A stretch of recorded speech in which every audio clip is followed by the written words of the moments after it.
Good morning, good afternoon, and good day. Welcome to another edition of Sales TV Live. Today, we're talking about a special forces approach to sales leadership. I'm joined by Scott McCarthy. Scott is a senior Canadian Army officer and chief leadership officer at Moving Forward Leadership.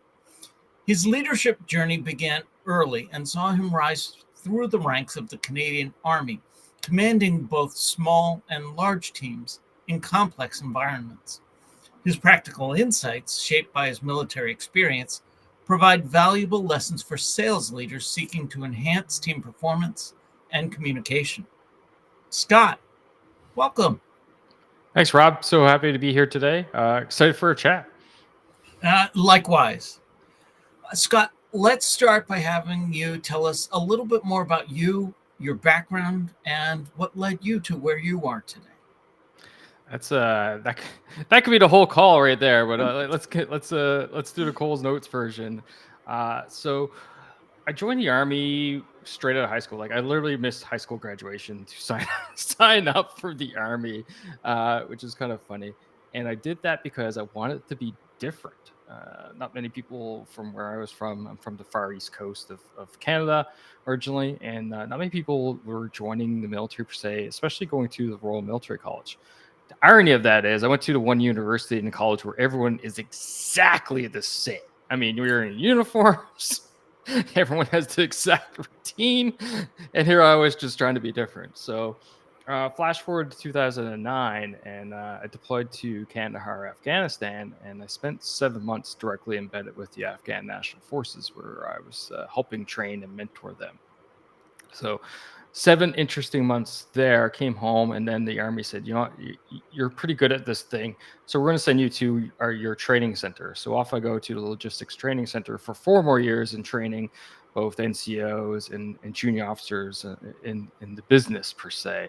And that's kind of where the whole leadership, like, it really struck. Like, I like what I'm doing. This is interesting. And from there, I was like, hey. And then the further joke was, I got bored one night and said, "Hey, let's start a podcast for fun." And then fast forward something like 8 years now, and I have Moving Forward Leadership as a full ecosystem per se of coaching, mentoring, providing insights through the podcast and such. So that's the very quick Cole's Notes version on the background of me. There's much more to it than that, though. Well, all right. Thank you for that. Let's jump right into it. What do you mean when you talk about a special forces approach to sales leadership?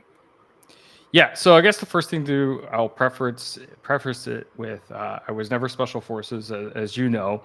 However, I spent 5 years total on what we refer to as high readiness. So 48 hours notice to move, phone rings. In theory, 48 hours later, I'm on a plane headed somewhere, someplace for indeterminate amount of time.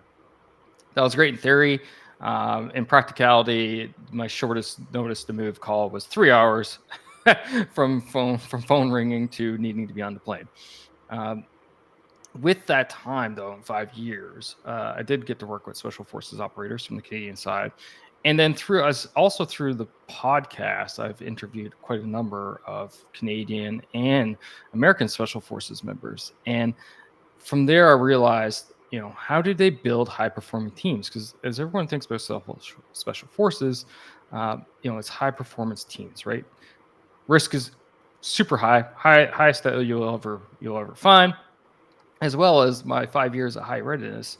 We're constantly in and out of small team dynamics, showing up, being deployed to a small country somewhere to do something. We get a team smashed together of all kinds of different specialists, and we have very little time to hash out those four stages of team development, which is forming, forming, storming, norming, and performing, where that's the cycle. And we have very little time. So it's like, well, how do special forces, do this? On the on the other side of the coin, I had a great interview with a gentleman named Tim Clark, and he talked about the 4 stages of psychological safety. And then as I kind of did my own analysis, I realized, like, I put the overlay to it. I'm like, this is how they do it. They build teams to the point where the team members all feel safe enough to challenge the leader. And with that, so let's think about that, because that's kind of inverse of what everyone thinks. Like, whoa, challenge the lead, challenge the boss. Well, no, that's actually what you want. So let's talk about the 4 stages quickly, and I'll explain to you why you want to go this way. So stage 1 is belonger safety. Belonger safety means that, hey, I feel comfortable here with this team, with this organization. I'm not looking to quit. Generally easy to achieve. As long as your core values are aligned with the individuals, you're good. Stage 2 is learner safety. So learner safety is where I know that if I make a mistake, I'm not going to get immediate reprimanded for it. Rather, you're going to let me know I made a mistake. You're going to help me fix that mistake so I don't make it, in the future. So in the sales environment, so if someone goes ahead and gets on a sales call, when your team members gets on a sales call, they don't land the sale. Instead of you going, oh, you drop another 2 of those, you're going to get fired. A psychologically safe environment leader would go, hey, let's talk about this. All right, where did you make mistakes? Okay, you could have said this. You should have led them down that way. You talked too long here. You didn't listen to them there, and coach them through that. So that's stage 2, right? Learner safety, helping them learn. Stage 3 is contributor safety. So now your team member not only is able to learn from their mistakes, but rather as they go through the process per se, they go, wait, now I get this idea. What if, if this part of the script, for example, we change these words here to sound a little bit different, or give them an opportunity to speak there, what have you, and push that towards their team lead. And team lead goes, great, thanks for your input. I'll look into it. Now, stage 4 is where special forces folks operate at, and that's challenger safety. So challenger safety is where they go, hey, this is a mistake. This is wrong. And you think about that in the military context, like, since when did we hear about that? Like, the movies never say that. Like the leader's always there, and he knows everything, and is, let's charge to the front. Here we go. This is the plan. But here we are. We're actually, no, this is not the plan. This is not how it actually is done. So when I talk to the special forces folks, what they do is the team lead comes up with the plan, but they go through that plan over and over and over again to the point where everyone that's around that room, that's in that team, is comfortable with the plan. Why? Well, we go back to what I talked about earlier, right? They operate at the highest risk level, i.e. lives. So what is happening is that each of the members is challenging the plan, looking for weak points in the plan, looking for areas where there might be blind spots. Like, hey, we don't know. What are we going to do in event of this? What are we going to do in event of that? This here looks pretty weak over here. Like, we haven't thought about that whatsoever. If we do this, but it's not synced with that, the effect isn't going to be what we're looking for here. So if you think about that in a sales context, it's like, hey, we're not giving our customer enough time to talk to us. We're not giving you're not selling, for example, the hole that our drill is making, but rather we're just talking about the drill. Like, we should be talking about the hole, right? And I'm sure you, as great salespeople, understand that reference all too well. That's what I mean by challenger safety, enabling your people to bring these ideas forward and challenge the status quo, challenge the plan. And one of the key things to do about that is that you, as a leader, you need to drop your ego. You need to check your ego at the door, right? And often what happens in the sales managers, which I've coached in the past, is that a lot of them, they get promoted because they're the best at what they do. They're the best seller, right? Which what goes on? Well, it inflates people's ego, whether that is done maliciously. Like, some people just simply think, oh, I'm the best, look at me, I'm the best. I did 8 million in sales last year, I'm the best. I got all the award plaques behind me, look at this. Oh, okay, great. Or it just does it indirectly, and like, okay, I know what I'm doing, so they need to listen to me because this is how it gets done. Well, it's different when you're managing a team, because they're not you and you're not them. So you need to check your ego at the door because you need to able people come forth with these ideas. And that's what it is all about, challenger safety and how special operators go about it. Okay.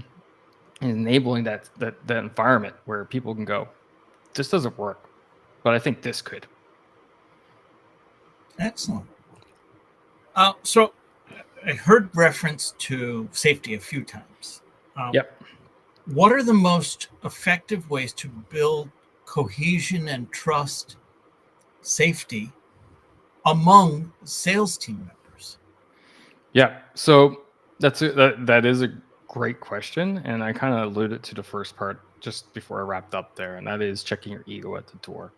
So you as the team lead, you're going to set the tone for your team, and if that is one of ego and arrogance, you're going to immediately crush all that safety that's out there, right? Now, if you look at the four stages of the psychological safety framework, they are in fact building steps towards each other. So if you look at belonger safety again, Corvette looking at it and from a values perspective, does your company's values and your team's values align with the person's values? Yes, okay, that's good. All right, next, learner safety. Enabling them to learn from their mistakes. That's a huge step. That enables that trust, right? Because if I'm scared to make a mistake, I'm also scared to take a chance. And we all know high risk, high reward. But the risk doesn't come out of doing things the way we've always done things. The risk comes out of challenging the status quo and taking a jump. But if I know that if I take that leap and make that risk and it doesn't work out, I'm going to get slapped on the hand, per se, metaphorically, worst case scenario, fired. And I'm like, I don't want to lose my job. I got family to take care of. I got kids to feed. I'm going to sit here and not necessarily take that risk and therefore not necessarily learn from it. Right. So it's that ego, it's that enabling people to take the risks, right? And actually talking about it. It's the ability to have the dialogue. You have to have the dialogue with your team. Okay. So developing dialogue with your team. And one of the mistakes too many managers do when they show up is they immediately get to work mode. All right. How many calls you got today? Who are you meeting today? What's going on? Take 30 minutes. Take 30 minutes and have a dialogue that has nothing to do with work. I show up at my office every day, and I told you before on the call there that I still, this whole leadership thing is a side hustle for me, and I still serve in the Canadian Army, and I'm currently leading the largest supply depot in the country. My first 30 minutes in the office has nothing to do with work. I'm not listening to how many picks there are, how many orders there are, personnel problems, blah, blah, blah. I'm walking around with a cup of coffee, much like this one here, walking around, and I'm going, how's your day last night? How was your night last night, Rob? How's the family doing? Kid soccer game go well? I'm asking these types of questions because I'm trying to get to know my people at that deeper, more intimate level. That's where we build trust and cohesion. Okay? Just taking 30 minutes of your day, 8-hour day, 30 minutes of it, it's 1/16th. Right? It's a fraction, not even the width of a saw blade if you're in construction. Okay. And you are getting to know your people at that deeper level. And that is how you can start building that trust and cohesion. And well, how do you do that? That's between you and individuals. So you take this information, like I go see Joe. I'm like talking with Joe now. Like, oh yeah, how was your weekend, Joe? And he explains, like, yeah, with kids soccer tournament. I'm like, oh, do you know Rob's kids play soccer? Right? Like, no, I don't. Yeah, like totally. Like that tournament. Maybe you guys were playing against each other. You didn't even realize it this weekend. Right. And in your neighbor, you're breaking down these barriers and these walls, and you're aiming the connection between your team. Then once you start building that connection between your team members, what happens? Once they're connected at that more deeper level, that more intimate level, on that personal level, they start branching and are willing to go to bat for each other more so on the professional level. So suddenly you notice Joe's having a struggle meeting his numbers. Like, hey, Joe, like, notice you're having a rough time meeting your numbers there. You need some tricks. You need, what, where are you failing at? And he's like, oh, just the closing part. I'm like, okay, here, why don't you, talk to me about the next client? What are they? Oh, computer sales, do this, to do that. Okay, this is what I find that works with these type of people. You listen to them, you ask these few questions.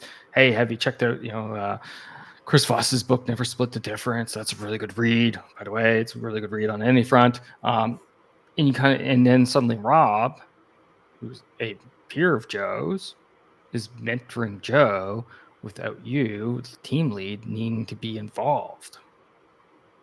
And then suddenly, Joe's starting to meet his numbers. Rob's meeting his numbers. So suddenly the everybody's numbers are going up. Why? Because you enabled that connection deeper amongst your team members. And suddenly people are no longer scared, of taking risks, bringing ideas forward, challenging the status quo. They're willing to go out on a limb. You made that connection deeper. So now it's not a competition, which we often see, but a collaboration. Let's not compete against each other, but let's compete against ourselves from last month. Oh, okay. That's totally different. I love that. And I think the challenge for so many is that 30 minutes of making deeper connections amongst the team is not easily measured in terms of an ROI. Correct. And therefore, if it cannot be measured, it must not have value. Right. And I think that's just the wrong mindset about it. I want to pick up on something that you were referencing earlier. You mentioned a lot of first-time sales leaders coming into the role. What are the common challenges in transitioning from a sales role to a sales leadership role? And how can they be overcome with the special forces approach that you're talking about? Yeah, no, that's a great thing. The first thing you need to do, and again, I've already talked about checking ego at the door, and I'm gonna even double down on that. Actually, I'm gonna back up. So I'll tell you the background story, and then it will all click in. So when I graduated from the Royal Military College, I was commissioned as a second lieutenant to the Canadian Army, and we're like handing in all of our college-specific equipment that we no longer needed. And I remember there's a senior NCO there. He never realized, neither did I at the time, but he changed my life by a few words. And he said, remember, folks, you don't know squat. Use a different word instead of squat, but we'll keep this PG. Right? He's like, you don't know squat. And what he was getting at the time was that, just because we're commissioned second lieutenants, we're really we're basically still brand new recruits. We still hadn't finished our basic level training. We haven't spent any time in the real units. Yada, yada. I took those words and I take that approach to every position that I hold. We change jobs every 2 to 3 years. And as I said to you, I just recently switched jobs again to the command of supply depot. And I come with that mentality is I don't know squat.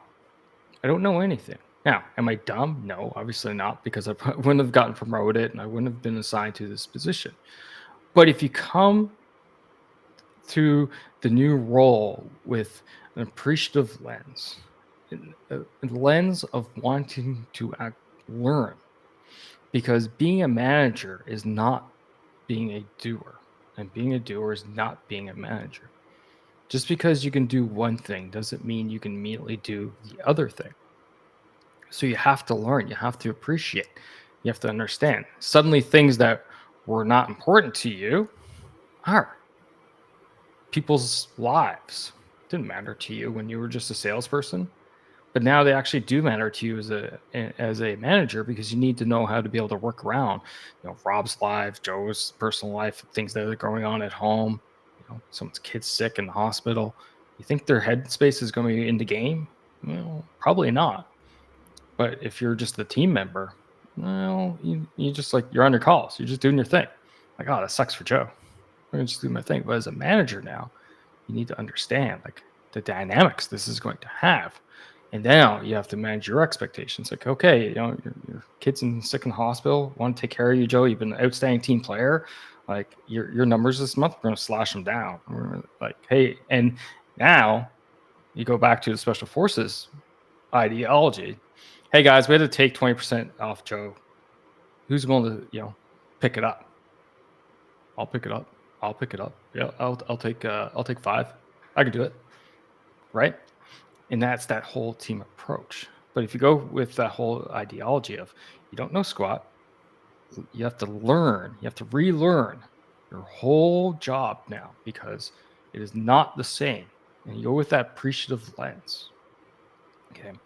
And there's studies that have shown 90 days. So when I showed up to my new job recently, 2 months ago, I told them, I said, 90 days, folks. I'm going to take 90 days to learn, to listen, to understand what's going on. And they're like, huh? I'm like, I don't want to change. We're not changing a thing for 90 days. Just keep doing what you're doing.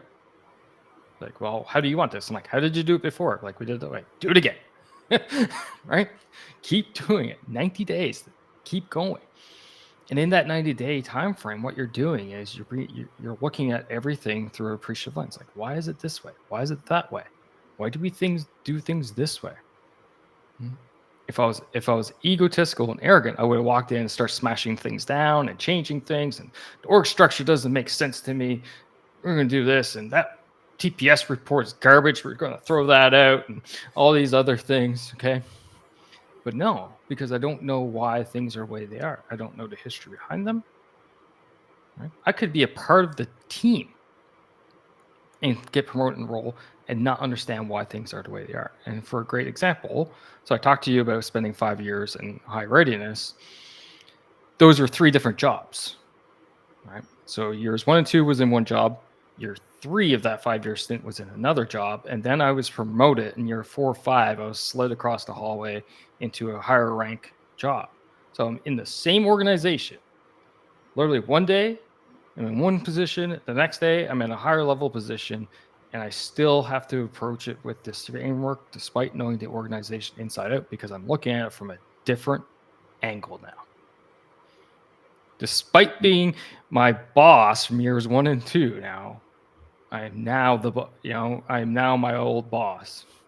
And I couldn't appreciate from his stance at that time why he saw things the way they are.